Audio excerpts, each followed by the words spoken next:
what's coming up on The World today. The EU publishes contingency plans in case Britain does not follow through with Brexit. EU leaders discuss the near future on reviving their economies hit by the impact of the coronavirus. Plus, the United States records its highest daily death toll of the pandemic.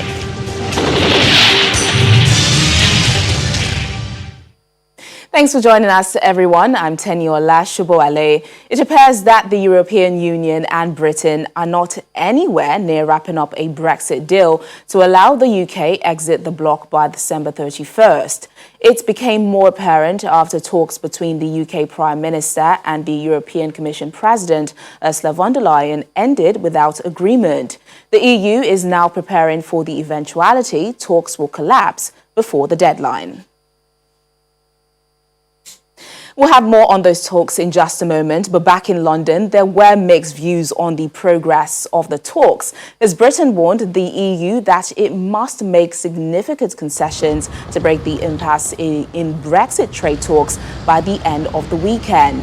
That's a deadline Mr. Johnson and Ms. von der Leyen gave themselves following their talk in Brussels on Wednesday.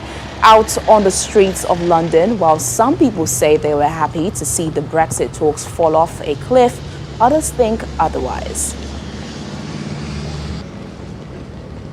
I think the best thing for the country is a deal. Don't get me wrong, that's not what I'm saying. But I think if we leave with a no deal, I don't think it's going to change that much. I don't think it's going to change. I don't think it's going to change London that much. I don't think it's going to change our country that much. I don't think I'd rate him. I think he's used up this persona of being a fool, and now when it's come to the big talks, nothing's really happened. So I think we've all been duped. It's like a magic trick. He said he was going to do anything, and it's just descending into anarchy. We're going to be begging to go back. Begging to go back. There's no transcript of what is now clearly on the table for us as UK residents. So it's all very confusing, and I think we need more information, personally. It's very unclear, the status, and I mean, we've been told that he's entering in talks today, tomorrow, and what is he discussing? I mean, it's very hard for me to give you a decisive answer because we don't have the information. We're not being given the information. Well, let's take a look at how that talks between the UK Prime Minister and the European Commission President, Ursula von der Leyen, played out on Wednesday in Brussels. The idea that the UK would leave the transition period under a free trade agreement. The UK Foreign Minister says talks to reach a post-Brexit trade deal are unlikely to continue after Sunday. I think it's fair to say significant differences still remain. But as the Prime Minister demonstrated going out to Brussels, engaging directly with Ursula von der Leyen, the President of the Commission, will leave no stone unturned. We would like a deal if it's possible, but we're not going to sacrifice the basic points of democratic principle. So I think they've agreed that the discussions will keep going forward, but they'll decide the future of the negotiations on Sunday. The comments come after a meeting between Boris Johnson and EU Commission President Ursula von der Leyen, in which both sides said they remain far apart on key issues. For months, the European Union and the United Kingdom have been trying to agree on a trade deal before the Brexit transition period ends on December 31st. The main obstacles are fishing rights, the UK's ability to diverge on EU standards, and legal oversight of any deal. I had a very long conversation yesterday night with the Prime Minister Boris Johnson. It was a good conversation, but it is difficult. We are willing to grant access to the single market to our British friends. It's the largest single market in the world. But the conditions have to be fair. They have to be fair for our workers and for our companies. And this fine balance of fairness has not been achieved so far. Our negotiators are still working, and we will take a decision on Sunday. Meanwhile, the EU has set out the measures it would implement in the event of a no-deal scenario. The plan includes allowing aviation safety certificates to continue to apply to avoid the grounding of aircraft. Following Brexit, Britain drops out of the EU's trading orbit in 3 weeks. Failure to agree new rules to govern everything from trade to energy ties would snarl borders, shock financial markets, and sow chaos throughout supply chains in a world already grappling with the economic cost of COVID-19. In another development, EU leaders are working towards unblocking a stalled 1.8 trillion EU package to help revive their pandemic-ravaged economies, opening the way for agreement on more ambitious goals for cutting CO2 emissions to fight climate change. During 2 days of talks in Brussels, leaders of the 27 European Union member states will also discuss COVID-19 vaccines, resetting relations with Washington and sanctions on Turkey for drilling in contested waters in the East Mediterranean Sea. But the focus will be on getting all 27 behind an historic plan for joint EU borrowing of €750 billion to finance the recovery and the €1.1 trillion euro EU budget for 2021 to 2027 that focuses on digitalization and fighting climate change. Meanwhile, Britain is re-emerging as a major trade force as it signs a fresh trade deal with Singapore, its latest agreement globally as it prepares to end its transition out of the EU on December 31st. It was signed by Britain's Trade Minister, Liz Truss, and her Singaporean counterpart, Chan Chun Sing. Ms. Truss also talked about launching new negotiations with Singapore on a digital economy agreement, which largely mirrored a standing agreement the former British colony, which became independent in 1965, has with the European Union. Well, the talks are ongoing on the Brexit negotiations. We want a Canada-style deal with the EU. The Prime Minister and Lord Frost are working very hard on that, but it's important that any deal has to be compatible with UK sovereignty. So the talks continue, and of course we do want that Canada-style deal.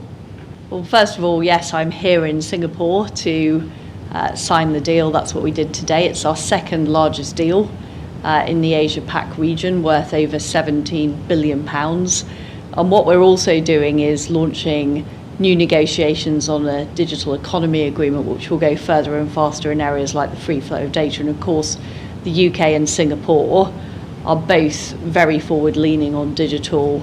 We want to be a global digital trading hub. So that's an important priority. And the final point of agreement is on the UK CPTPP accession. We are planning to apply early next year, and Singapore has come out in strong support and, of course, as the deputy chair. We switch gears now to Afghanistan, where female journalist Malala Maiwand of Enikas TV and radio has been shot dead, the latest victim of a spate of assassinations across the country. She was said to have been on her way to work earlier today when gunmen opened fire on her vehicle. Her driver, Mohammed Seher, was also killed. The killings come after NATO and the EU issued a statement condemning recent targeted killings in Afghanistan. Ms. Maiwand was also a civil society activist who had previously spoken about the challenges of being a female journalist in the country. A mother who was also an activist was killed by unknown gunmen 5 years ago. No group has officially claimed responsibility for Maiwand's death. The VOA's Ayaz Gul is in Islamabad. Ayaz, it's great to see you. Thank you so much for joining us on the program.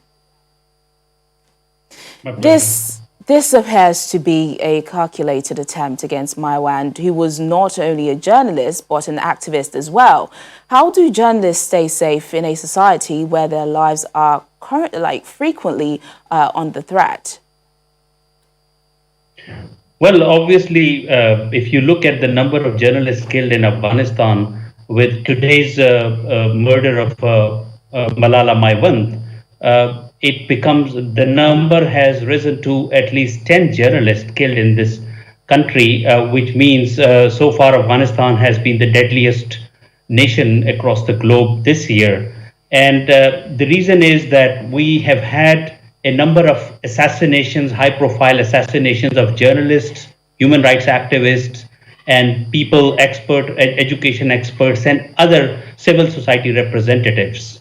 And for all those attacks, there has been no, an investigation that the government has come up with who was responsible. But for this attack, we just had a statement from Islamic State that its affiliate in Afghanistan, the Khorasan province, actually carried out this attack against Malala Yousafzai.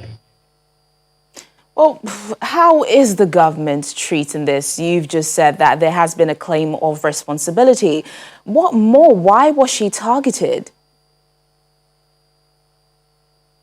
Well, the government, as I said, the government is under fire for the last few months because there are, according to the United Nations, at least 500 targeted killings of civil society representatives, including journalists. And they have promised repeatedly to investigate these incidents, but so far they have not arrested any person involved in any of these attacks. So things are quite volatile right now.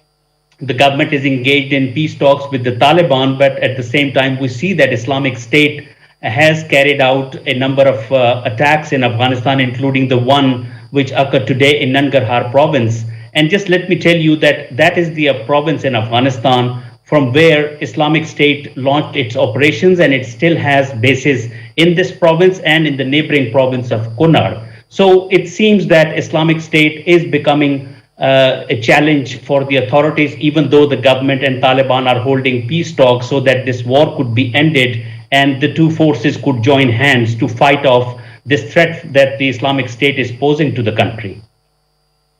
And what measures are in place currently for the protection of journalists? Like you mentioned, this is nothing new. It's been happening quite frequently. Amid the peace talks, are there any measures that the government, the government is under fire? Have they put any measures to protect journalists? Well, unfortunately, it's not only the government, but the media organizations in Afghanistan that have not really put in place for the protection of their employees, journalists, and camera crews. And that's why we have seen repeated attacks. And these journalists, because they live in ordinary communities, so, they work at the stations where the security is quite high. But when they go back to their communities, their villages, their homes, they're quite vulnerable. And that's what we have seen, that most of these people have been assassinated, either leaving from home for work or coming back from work. Apparently, it's not only the government, but it's the media organizations that are also under fire for not properly training their journalists and not taking enough measures. And it is very difficult. We can't blame the government or media organization also, because this country has been in war for the last 4 decades, and things remain uncertain and volatile and insecure for every member of the society, and that's why there are expectations that hopefully this negotiations that of Taliban and of the Afghan government are holding may lead to some kind of a peace deal, so that there is end to this deadly war that has gripped the country for almost 4 decades now. Ayaz, definitely we do hope for better. Thanks once again, Ayaz Gul, and do stay safe. Thank you. Staying in the Middle East, Lebanon's caretaker Prime Minister Hassan Diab and 3 former ministers have been charged by a judge with negligence over the port explosion in Beirut back in August. Sources in the judiciary said the 4 would be questioned next week about warnings they received over the unsafe storage of ammonium nitrate in a warehouse. A fire triggered the detonation of 2,750 tons of the chemical, causing a massive blast that killed 200 people. Mr. Diab said his conscience was clear and expressed surprise at the charge. He and his cabinet resigned days after the explosion, which he blamed on what he called a system of corruption bigger than the state. Still ahead on the program. 270 million people are facing starvation across the globe. So says this year's winner of the Nobel Peace Prize. Details in a moment. Stay with us.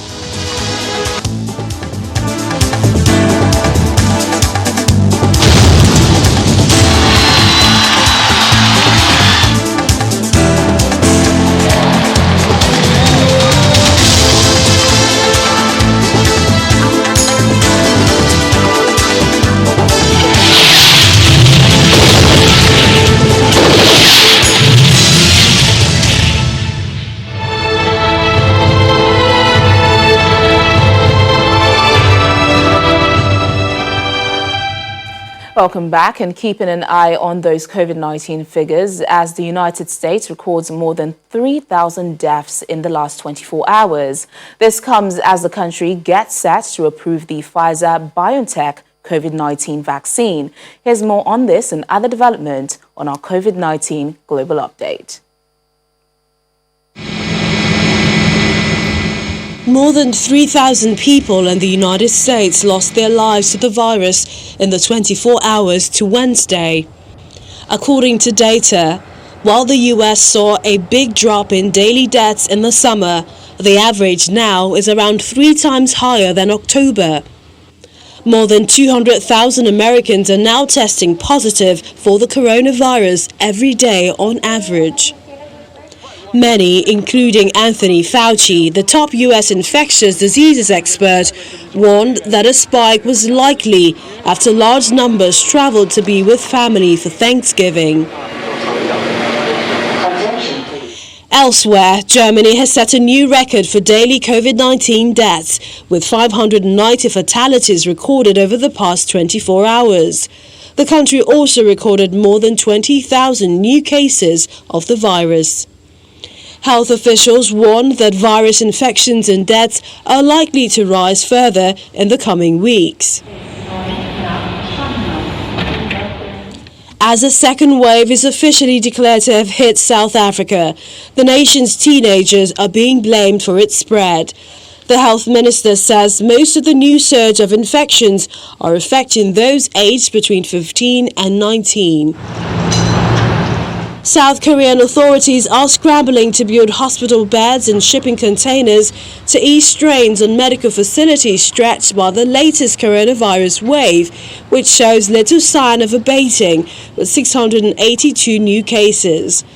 The resurgence of infections has rekindled concerns about an acute shortage of hospital beds, prompting Seoul City to begin installing container beds for the first time since the start of the pandemic.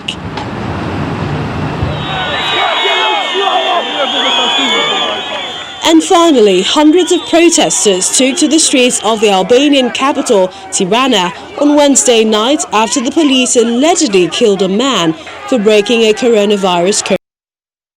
The demonstrators chanted at riot police and tore down Christmas trees and other decorations around the city.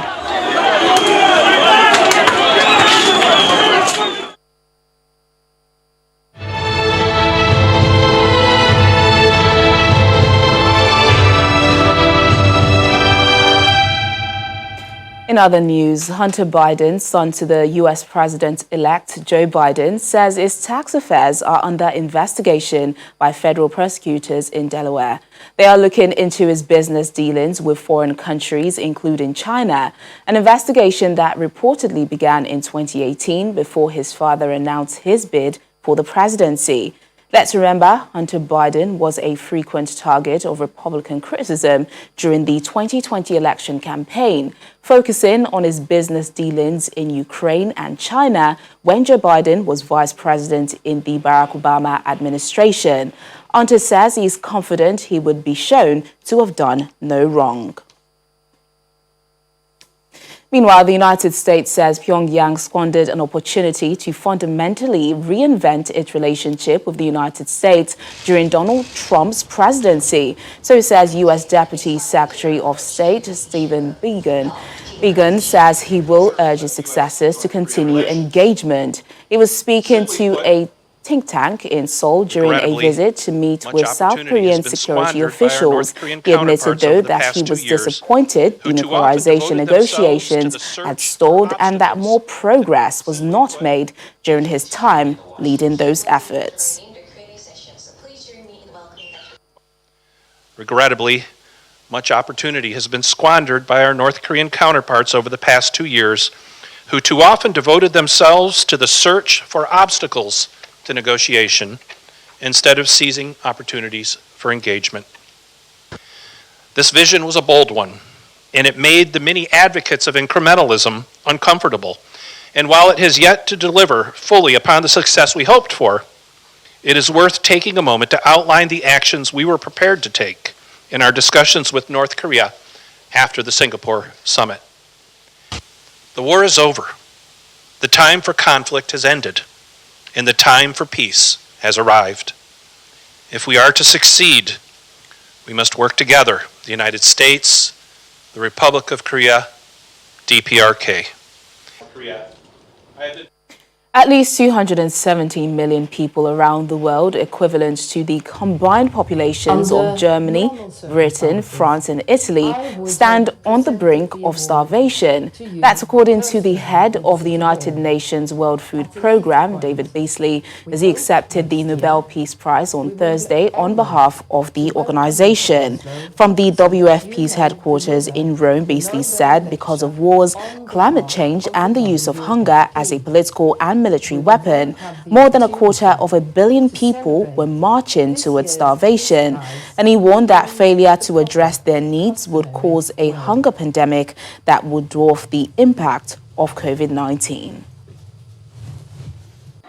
Thank you for acknowledging our work of using food to combat hunger, to mitigate against destabilization of nations, to prevent mass migration, to end conflict, and to create stability and peace. We believe food is the pathway to peace. This Nobel Peace Prize is more than a thank you. It is a call to action. Because of so many wars, climate change, the widespread use of hunger as a political and military weapon, and a global health pandemic that makes all of that exponentially worse, 270 million people are marching towards starvation. Failure to address their needs will cause a hunger pandemic which will dwarf the impact of COVID. And if that's not bad enough, out of that 270 million, 30 million depend on us 100% for their survival. And that's the program today. Thank you so much for watching. I'm Tenyola Shuboale.